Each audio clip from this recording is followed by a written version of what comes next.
อ่ะสบายดีพี่น้องมาแล้วพี่น้องมาลาวแล้ว มาอ่าไทยบ้านตายแน่พี่น้องแล้วก็มานำอยู่กับบริเฮ็ดหยังเนาะช่วงเงินชาติที่2ธันวาพี่น้องก็บ่ได้ซื้อกล้วยปลาไว้2โตวแล้วก็มาให้กับเจ้าค่าปีใหม่เพราะฉะนั้นมื้อนี้ก็มื้อนี้หยังพี่น้องมาเฮ็ดคลิปลงคลิปเกี่ยวแก่กับบริษัทแอปดอกลิศบริษัทแอปดอกลิศเกี่ยวแก่กับอาหารเสริมเด้อรักษาผู้เฒ่าผู้แก่หรือบ่คนนุ่มน้อยก็ได้อายุ18 ปีขึ้นไปเข้ามาฟังรับประพาสร้างรายได้พี่น้องถ้าไปอยากสร้างรายได้นะทักทายมาพี่น้องสิบอกให้แอปดอกลิศโค้ดอยู่ใส่พี่น้องหน้าโปรไฟล์เฮาเด้อรหัสแอปดอกลิศปูเป๊ะเป๊ะเป๊ะเนาะถ้าผู้ใดที่ว่าอยากสร้างศึกษาเบิ่งก็เข้ามาพี่น้องเนาะมื้อนี้ก็รับโทรศัพท์ก่อนพี่น้อง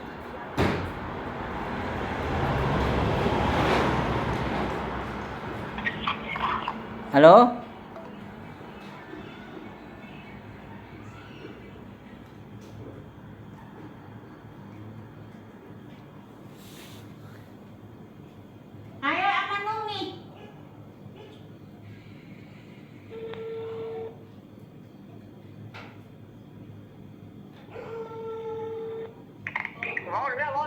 ฮัลโหล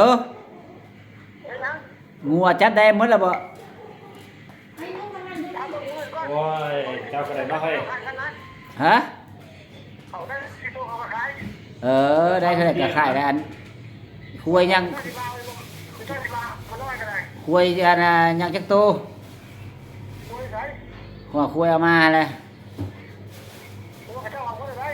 คุยได้เอาเบิ่งงัวให้ได้อยู่ลาวพี่มาข้างด้านมีคนลึกชนน้องฮักตายดิท่านตายส่วนวานนี้คนน้องฮักคนเวียด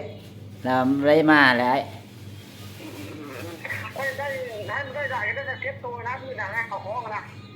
ให้แม่นว่าได้แล้วค่อยสิไปเอามือน่ะบ่อนอื่นเก่านะอยู่บ้านปุ้งบ้านปิ้งก็มีเขาเอา2-3ตัวเก่า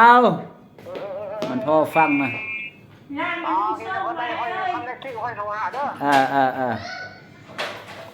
ถามซื้องัวไปเนาะอยู่สวนยางเขาเนาะซื้องัวมาเลี้ยงมาขายน้องเลยเห็นได้เลยโอ้ยเป็นตากันด้วยเสร็จเนาะนี่เนาะมาให้น้องมาเฮ็ดคลิปก่อนจังไปทางไหนก็ได้ฝากพี่น้องเลยเด้อกดไลค์กดแชร์ปีใหม่พี่น้องอาบน้ำไปได้นี่ได้ของผู้บวีพี่น้องเลยบวีผมเนาะกดไลค์กดแชร์ให้พี่น้องเพื่อเป็นกำลังใจเพื่อไปหาเงินนะพี่น้องเนาะนำแชร์ไปให้หมู่ให้คู่เห็นวันนี้ก็ลาพี่น้องไปก่อนพี่น้องปีใหม่สุขสบายดีทุกคน FC